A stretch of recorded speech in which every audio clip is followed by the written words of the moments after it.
5.5 महिन्यांमध्ये 2004 call, boyfriend सोबत 338 तास केलेली चर्चा आणि आता आरोपी सिया गोयल हिच्या गुप्त प्रेमसंबंधाचा भांडाफोड झालाय. पोलिसांच्या तपासातून अनेक गोष्टी समोर आलेल्या आहेत ज्या सिया गोयल बद्दल ऐकल्यानंतर तुम्हाला सुद्धा धक्का बसेल. तुम्हाला माहिती असेल, पुण्यातल्या लोहगड किल्ल्यावर केतन अग्रवाल या होणाऱ्या भावी नवऱ्याला सिया गोयलने किल्ल्यावरून खाली ढकलून दिलेलं होतं आणि त्यानंतर त्या घटनेत त्याचा मृत्यू झालेला होता. सुरुवातीला पोलिसांना तिच्या नातेवाईकांना असं वाटलं की नैसर्गिक घटना आहे.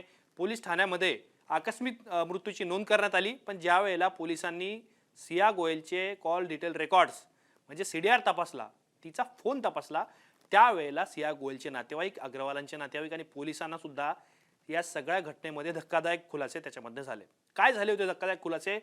तर सगळ्यांना असं वाटत होतं की दोघांचं लग्न होणार आहे, फिरायला गेलेत वगैरे, पण असं झालेलं नव्हतं. 5.5 महिन्यांचा कालावधी होता. 1 जानेवारी ते 18 जून या 5.5 महिन्यामध्ये सिया गोयलने 2004 वेळा तिचा बॉयफ्रेंड चेतन चौधरीला फोन केला होता, असं कॉल डिटेल्स रेकॉर्डमधून समोर आलं. म्हणजेच पोलिसांच्या तपासातून समोर आलं. पुढे काय खुलासा झालेला आहे? या 5.5 ते 6 महिन्यांच्या काळामध्ये चेतन चौधरी आणि सिया गोयल, जिने तिच्या होणाऱ्या भावी नवऱ्याला मारलंय किल्ल्यावरून ढकलून, त्यांच्यामध्ये 338 तास संवाद झालेला होता आणि हा संवाद आता पोलिसांच्या हाती लागलेला आहे. त्यामुळेच गुप्त प्रेमसंबंध होते. आपल्या भावी आयुष्यामध्ये होणाऱ्या नवऱ्याचा काटा काढण्यासाठी बॉयफ्रेंडला सोबत घेऊन सिया गोयलने तिची हत्या केली, असं आता जवळपास स्पष्ट झालेलं आहे. आणि आता पोलिसांनी ज्या पद्धतीने तपास सुरू केलेला आहे, सीडीआर तपासले जात आहेत, दोन्ही आरोपींचे फोन ताब्यात घेण्यात आलेले आहे. आणि यामधून सुद्धा एक आणखी महत्त्वाचा आणि धक्कादायक खुलासा असा आहे की दुसरा जो आरोपी आहे सियासोबत वर किल्ल्यावरती गेलेला चेतन चौधरी, याचा सुद्धा मोबाईल पोलिसांनी तपासासाठी हातात ताब्यात घेतलेला आहे. पण ज्या वेळेला हत्या झाली, म्हणजे सियाच्या भावी नवऱ्याला म्हणजेच केतन अग्रवालला या दोघांनी ढकलून दिलं, त्यावेळेला दुसरा जो आरोपी आहे चेतन, ह्याचा मोबाईल त्याच्यासोबत नव्हता. तर तो कुठं होता? तो त्याच्या घरी होता आणि त्याने त्याच्या एक प्रकारे कर्मचाऱ्याचा, त्याच्या साथीदाराचा फोन घेऊन तो लोहगड किल्ल्यावरती आलेला होता सियाला भेटण्यासाठी आणि या सगळ्या प्रकरणाला एक प्रकारे पूर्ण करण्यासाठी, असं सुद्धा आता तपासून समोर आलेलं आहे. त्यामुळं पोलिसांना सीडीआर मधून एक गोष्ट स्पष्ट झालेली आहे की दोन्ही चेतन आणि सिया या दोघांमध्ये प्रेमसंबंध होते आणि या प्रेमसंबंधातूनच केतनची हत्या झालेली आहे आणि यातून अनेक गोष्टी समोर येतात. पण यात सगळ्यात महत्त्वाची गोष्ट आता अशी आहे की अग्रवाल कुटुंबियांनी गोयल कुटुंबियांवरती अत्यंत धक्कादायक आणि खुलासे करायला सुरुवात केली आहे. त्यांचं काय म्हणणं होतं? आता जे मृत व्यक्ती आहेत, केतन अग्रवाल यांचे वडील जे आहेत, त्यांनी गोयल कुटुंबावरती आरोप केले, तर काही संशय सुद्धा, डाऊट सुद्धा त्यांनी व्यक्त केले. त्याच्यामध्ये म्हणतायत सिया ही तिचा बॉयफ्रेंड चेतन सोबत उदयपूरमध्ये फिरायला गेलेली होती आणि सोबतच सियाने चेतन सोबतच अनेक अन्य पोरांसोबत चॅट्स केलेले आहेत. त्यांच्यासोबत त्याने म्हणजे तिने कॉल केले असतील किंवा मेसेजेस केलेले असतील आणि त्यामधले काही मेसेजेस ही किंवा काही चॅटिंग ही अश्लील असल्याचा संशय सुद्धा केतनच्या वडिलांना आहे आणि म्हणूनच या अँगलने सुद्धा तपास होणं गरजेचं आहे, असं अग्रवाल कुटुंबियांचं म्हणणं आहे. पण सगळ्यात गोष्ट महत्त्वाची याच्यामध्ये अशी आहे की या दोन कुटुंबामध्ये ज्या वेळेला सोरीक जमली, सगळ्या गोष्टी घडल्या, तर त्यावेळेला दोघांना सुद्धा वेळ देण्यात येत होता. दोघं अनेक ठिकाणी ट्रेकिंगला जात होते. बालीची ट्रिप त्याच्यामध्ये ऑर्गनाईज करण्यात आलेली होती.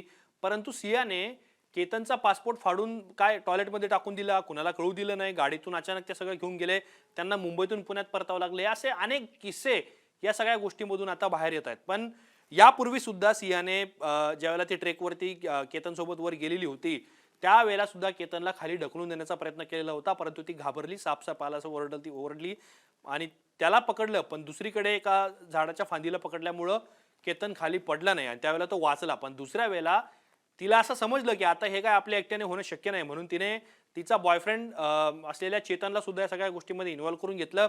आणि एक सीसीटीव्ही व्हिडिओ सुद्धा समोर आलेला आहे ज्याच्यामध्ये किल्ल्यावर चढताना चेतन दिसतो आहे. एक प्रकारे हुडी त्याने घातलेली आहे, तोंड लपवलेलं आहे आणि संपूर्ण बुटं वगैरे खाली घातलेले आहेत पायामध्ये आणि वर किल्ल्यावरती चढताना तो आपल्याला पाहायला मिळतोय. त्यामुळं अनेक गोष्टींचे खुलासे तपासामधून होत आहेत आणि पोलिसांनी दोन्ही आरोपींना या प्रकरणामध्ये अटक केलेली आहे. इंटरोगेशन केलं जात आहे, तपास केला जातो आहे.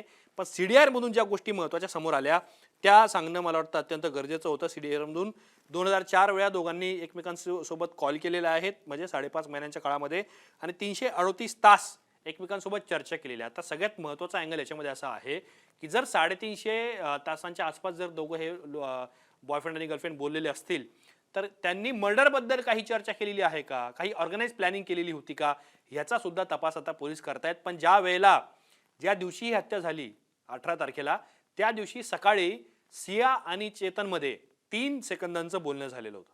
आता त्याच्यामध्ये काय बोलणं झालंय हे आता तपासून पोलिसांनी स्पष्ट केलेलं नसलं तरी सुद्धा या 3 सेकंदांच्या कॉल रेकॉर्डिंग मधून सुद्धा केतनच्या हत्या प्रकरणामध्ये मोठा खुलासा होण्याची शक्यता आहे.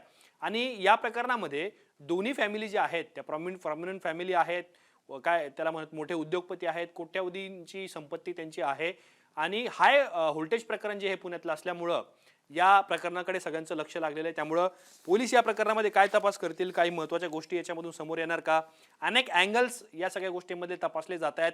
या 2 आरोपींशिवाय आणखी कोणी याच्यामध्ये इन्व्हॉल्व होतं का, आणि सगळ्यात महत्त्वाचा आरोप अग्रवाल कुटुंबीय करतंय की सियाच्या अफेअरबद्दल, सियाच्या प्रेमसंबंधाबद्दलची माहिती ही गोयल कुटुंबांना यापूर्वी होती, पण ती त्यांनी आमच्यापासून लपून ठेवली.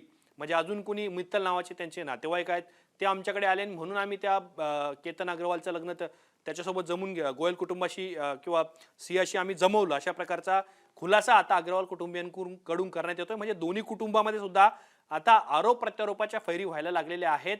अग्रवाल कुटुंबाने सुद्धा आरोप केले की गोयल कुटुंब हे काही नगरसेवकांच्या मदतीने किंवा काही राजकीय नेत्यांच्या मदतीने हे सगळं प्रकरण दाबण्याचा प्रयत्न करते, असा आरोप आता अग्रवाल कुटुंबाकडून करण्यात येतो आहे. त्यामुळं सीडीआर कॉल रेकॉर्ड तपासले जातील. अजून या आरोपींच्या शिवाय अजून कोणी याच्यामध्ये इन्व्हॉल्व आहे का, कुणाला या सगळ्या प्रकरणाची माहिती होती का, या केतन अग्रवालच्या मृत्यूला आणखी कोणी जबाबदार आहे का, आणि सगळ्यात महत्त्वाचं म्हणजे ढकललं कोणी, दोघांनी एक सोबतच ढकललंय की सियाने ढकललंय किंवा त्याच्या बॉयफ्रेंडने त्याला मदत केली, हे सुद्धा आता पुढच्या तपासामध्ये महत्त्वाच्या गोष्टी समोर येतील. त्यामुळं तुम्हाला या सगळ्या प्रकरणाबद्दल काय वाटतं, तुमची मतं आम्हाला कॉमेंट बॉक्समध्ये नक्की सांगा आणि असेच माहितीपूर्ण व्हिडिओ पाहण्यासाठी मुंबई तकच्या YouTube चॅनलला सबस्क्राईब करायला विसरू नका.